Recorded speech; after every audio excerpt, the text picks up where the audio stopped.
Alright guys, so update 14 has been out for a few weeks now, and with it has come a whole new faction, the British, 2 new maps, Driel and El Alamein, a whole arsenal of new weapons, vehicles, some features, and well, obviously, some bugs. People ain't happy. Well, some people ain't happy. So we're going to discuss it, we're going to be objective, I'm going to rage, I'm going to gush, and stick around to the end, because there's some information about winning some sweet giveaway thingamabobs. Alright, so it seems the shaky launch of Update 14 has left some with a bit of a sour taste in their mouth, and they're definitely not overreacting in some cases. Others are blindly loving the update and the developers, even though, to be fair, most of the update probably wasn't even done by Team 17. And there's some people kind of in the middle, like myself, who enjoy large portions of it, but can see the issues and flaws with the release. This coupled with the impending Update 15, many are worried that a lot of these issues are not going to be addressed. Although, I'm pretty sure they said they would be. I don't know. So we'll start with the new maps. I have thoroughly enjoyed what I've played, or been able to play. The bridge has not been a complete slaughter. I think that's due to the alternate routes across the river, and that is a welcome change, and maybe Ramagan could learn a thing or two from this new map. The scenery is absolutely stunning.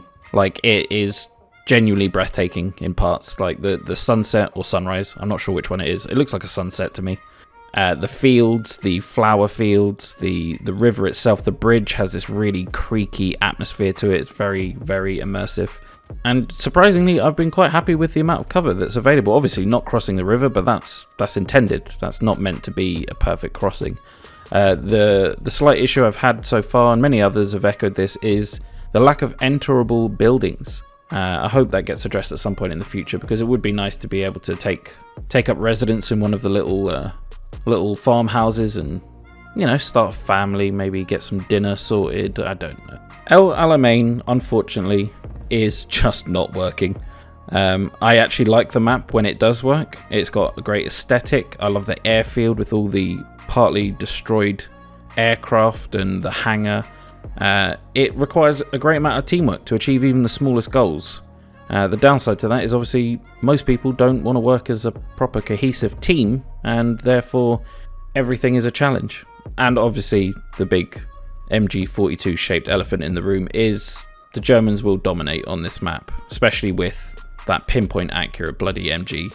It's absolutely devastating. They either need to like fix the MG so it's not so pinpoint accurate, but then you're sacrificing, you know, it was a very accurate MG in real life. So I don't know, maybe have this feature that people have been clamoring for ages now, which is make the gun overheat, so you cannot just hold mouse 1, hold it almost completely accurately with no deviation on the bullets, and mow down potentially hundreds of people if they all lined up perfectly. The obvious issue with the map, like for me, is obviously the performance is shocking, maybe like 70% of the time.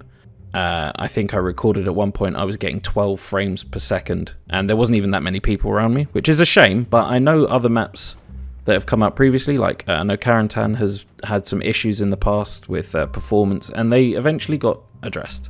So fingers crossed the same thing happens to El Alamein, because I think when it works, it really, really works. Like, it's an enjoyable map. Maybe that's just me. Maybe I'm crazy. I don't know. I know a lot of people just don't like having to cross the airfield or any of the open ground, but you're playing a semi-realistic World War II shooter. You know, things aren't going to go well all the time. And as I mentioned at the beginning, my PC is on its last legs. I am awaiting the replacement, however, it is taking some time and the video content might be on a bit of a slowdown. I've managed to get the old girl running just for a bit to perform this video, and I asked a good friend Rex to provide some of the video footage, because I just hell, loose just ain't running, man. It dead. Along with a bunch of other games. So I've just been playing a lot of retro games at the moment.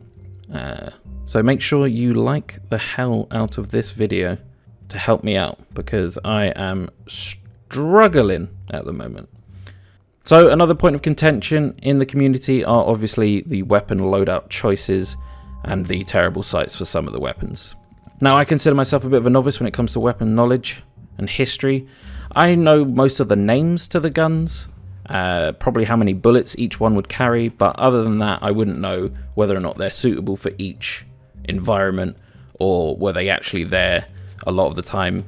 But I do know from some other sources and then a little bit of reading after the fact that the P14 rifle just basically probably shouldn't really be in the game at all.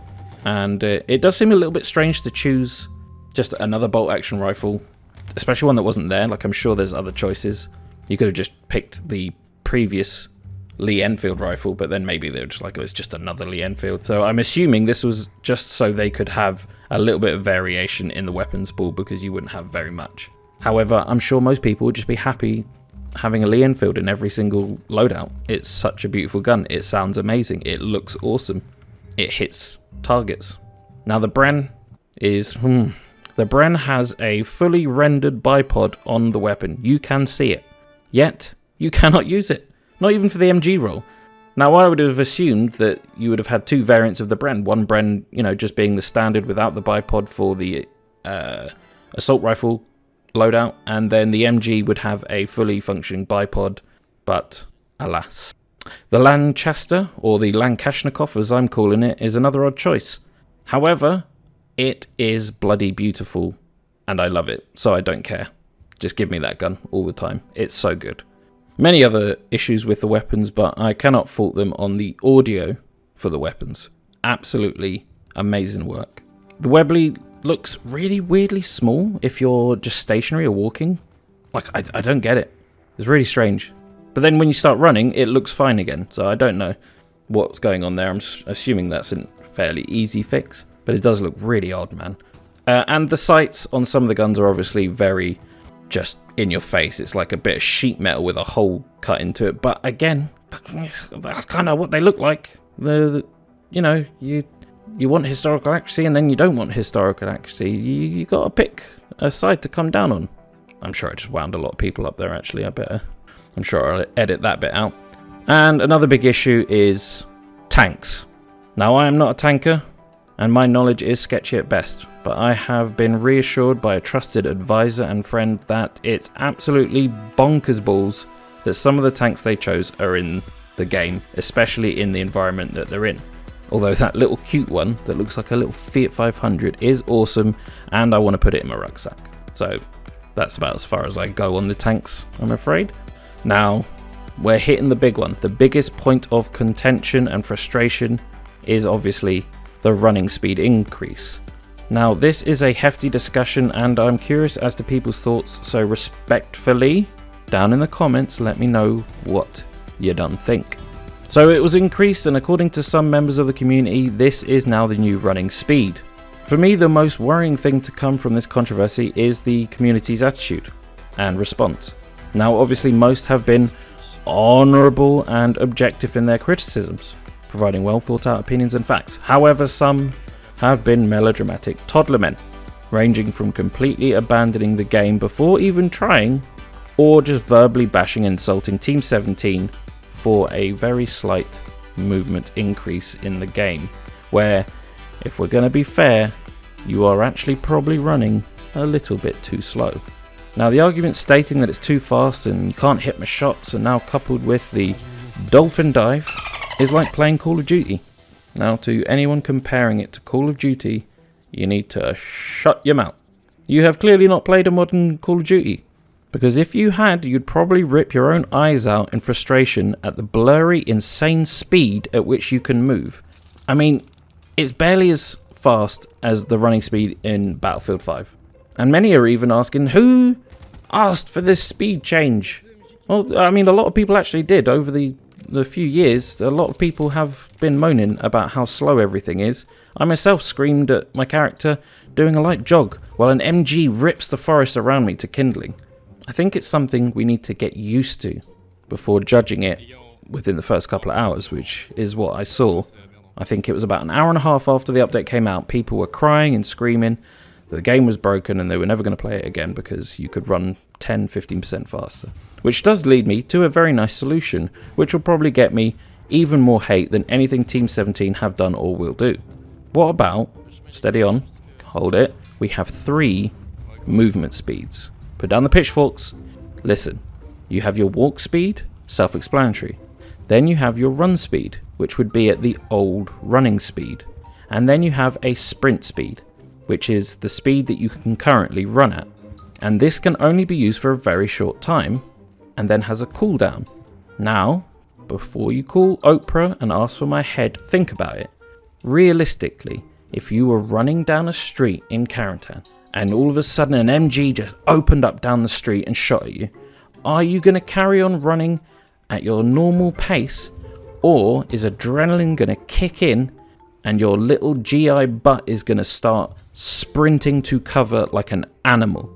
And then that sudden explosion of speed is paid for with fatigue. Boom, solved. Next issue. Ah yes, the community. Now it's always the angry vocal minority that gets listened to, and everyone assumes that that is the majority of people's opinions. And this is true throughout life.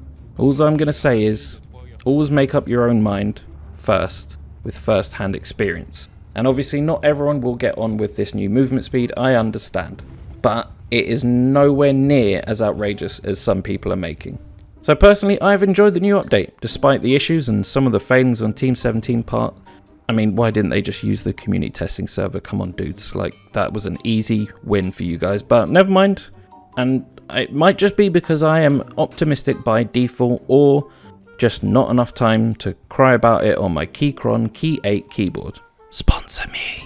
Either way, we already have a trailer on the way for Update 15, which actually feels a little bit odd, given, you know, maybe the British update should have been given a trailer, but either way, I'm happy to see some cool cinematics about what we're getting next, which is apparently me getting shot out of the sky in my parachute. I actually can't wait for that. That's going to be awesome. Oh, I almost forgot. Prizes. So I wanted to start a series based on Hell Let Loose at first, obviously, by showcasing some of the best Hell Let Loose plays that you guys have ever pulled off. I sometimes forget, while being the single greatest Hell Let Loose player myself, that there are actually other people who are pretty good at this game, and they deserve some of the limelight that I'm obviously hogging. And by skills, I don't just mean shooting, smashing the whole enemy garrison with an MG, or running in there with a shovel and clonking their heads in. Although that also will be considered, because that's still incredible. But I'm talking about those incredible team plays, using your squad to full advantage, taking out a garrison with effective cover and maneuverability, all that sort of good stuff. So it will be in a top 10 format, and the winner will win a Steam voucher, probably worth like 10, 15, 20 quid, or console voucher or something like that if you're on a console.